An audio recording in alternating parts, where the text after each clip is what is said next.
sasabihan bukas ng alas 7 sa dating tagpuan.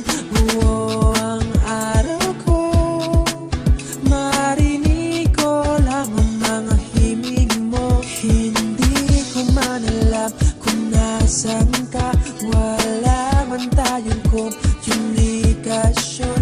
Maghihintay sa'yo buong magdamag dahil ikaw ang buhay ko.